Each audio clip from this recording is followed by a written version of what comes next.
What's going on, my LS crazy amigos? It's your boy Terry speaking from the garage shop once again. Here to offer some more big bang for your buck product and info. Now check this out. How you doing? You're probably saying to yourself, Terry, why is your engine half apart? Explain yourself. Very simple. I can't explain myself. If you've been watching my clips, you know that this car has VVT. The engine was always VVT from day one. And I always said to myself, if ever I felt that I have to swap this cam out, I would go a non-VVT. So that's exactly what I'm going to do. That's what this project is going to be about. This project is about to delete the VVT and all the stuff that you have to do to go about doing it. And so, you know, the reason why I'm taking the VVT out is because when I purchased the cam from Texas Speed and Performance, they told me, you know, I told them what I needed and everything, and I just don't think this cam, I mean, it runs good. Now, if this particular cam, if this cam was in a car, automatic, that was making that with a stall speed of, let's say, 2,500, 3,000 RPM, this cam would be rocking. But being that this cam is, my car is a 6-speed, I kind of was looking for a down low power, like, you know, like off idle. I mean, this cam makes power all the way up to 6,000 RPM, and this car very rarely sees 6,000 RPM or either 5,000 RPM, so 5,500 RPM. So I was looking for a cam that's pretty much power off idle to about maybe 5,500, and this cam just isn't doing it for me. So again, like I said, if ever I was gonna swap the cam, I was gonna go non-VVT. And so that's what I'm going to do today. We're going to convert this car back to a non-VVT engine, and get rid of all the stuff that you need. And so what we're going to do next is I'm going to show you the shopping list, because I bought a lot of stuff. You know, you're going to have to get some stuff to convert it over. So I'll tell you what, let's go into my shopping list and my box of purchases and show you what I got. Here's my shopping list. First of all, what you need to do is you need to get one of these books from Car Tech on the LS engines. These books are like the Bible. I have every one of them. And what it is they tell you exactly the torque specs and everything like that you're going to need once you do this, because this whole engine is going to have to be torqued. Or you can go online, you can get a torque sheet. It doesn't matter, just as long as you have it and you get it. All right. First thing I had to do was on a shopping list, gaskets. Some people say you can reuse these water pump gaskets. Maybe you can, but cheap insurance, I bought new. I got header gaskets for my headers. And when you swap out the change from VVT, you're going to need to take the heads off, so you're going to need new head gaskets. Now, they got several different types of head gaskets, but you should get the ones that you have, you know, that once you take the heads off, it'll say right here in the corner, see this says 6.0. This is, what's it called, as you can see it right there, but on the top of them, on the side of them, it'll say front, and then on the other side it'll say 6.0 or either 6.2 or whatever. Determine the thickness.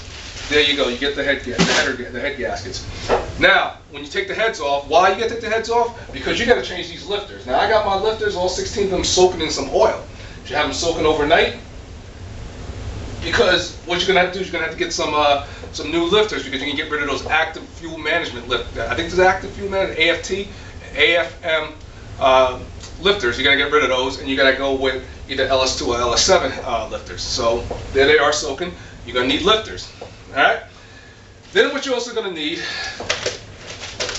you're going to need bolts, engine bolts. I mean, sorry, head bolts, because you can't reuse the old head bolts because they're torqued to yield. So it's a one-shot deal. Once you use them, you can't use them again, or you shouldn't use them again. There you go. Get new head bolts. All right. Now, also, what you need to do that you cannot reuse, you can't reuse the crank.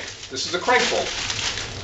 You got to get a new crank bolt. Again, this is torque to yield. This thing is torqued down to like 210, I think 230. I forget what it is, exact number, but it's torque, foot-pound of torque, and like 200 and something. This is insane. So you can't reuse this. You can reuse it to put the pulley back on the crank, but then back it out and torque it down with the new one. All right. And what you're also going to need, you're going to have to get rid of that VVT timing cover, and you're going to have to get a new one. You're gonna have to get like just a regular non-VVT timing cover for an LS engine. You can go with an Edelbrock one. If you swapping cams out on the regular, get the Edelbrock one. I never used one. I heard some good things, I heard some bad things, but if you swapping that cam out, it's easier just to go and just pull this little cover off. I think you may have to take the water pump off. Pull the little cover off, boom, spin the cam out, pull it out. There you go. Put it back on. That's the Edelbrock one, but I got a GM one. All right? And while you're at it, you might as well get a new timing chain. I got a new timing chain because I'm gonna change the sprocket from a VVT one that has a 1 bolt to a 3 bolt one, a 3 bolt sprocket. And they recommend when you change your sprocket, you should change the timing chain. Do you have to? Not 100% sure, but I figured cheap insurance. All right. And while you're at it, you might as well pick yourself up 3 bolts, 3 cam bolts. All right. Yeah. Well, and don't forget, you gotta get your timing cover gasket, little seal. You gotta get that. All right. And while you're at it, also definitely, every time you take that oil pump off, change the O-ring. Always change the O-ring. Put a little Vaseline on it, pop it in, boom. Always change your O-ring, you know. And of course, your cam. I got this cam from EPS, that's Engine Power Systems, and I think it's gonna be a little better for me. And like I said, I'll go into the cam a little bit later on why I'm changing it. But that's the shopping list. Oh, and don't forget, you also should get the especially if you're going from VVT. Very important. Get the lifter containment trays. You know the little trays that these lifters go into. Get it because they're different.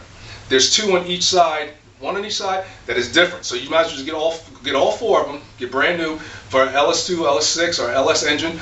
Because if you got a VVT, the lifters are different. And they're slotted on the trays to fit the active fuel management lifters. So just take the guesswork out of it and just order 4 brand new trays for LS2, LS3,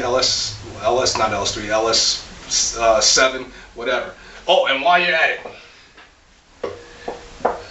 might as well pick yourself up these bolts. These bolts are the ones that hold the cam, what's called a little bracket.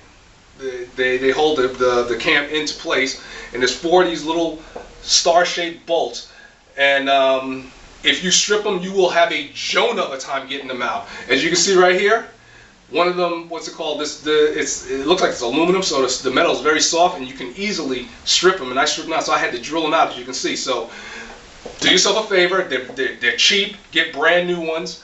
You know, or you can go with ARP. And that way, this retainment clip or whatever it's called, I don't even know the correct term, but this is what holds the cam in place.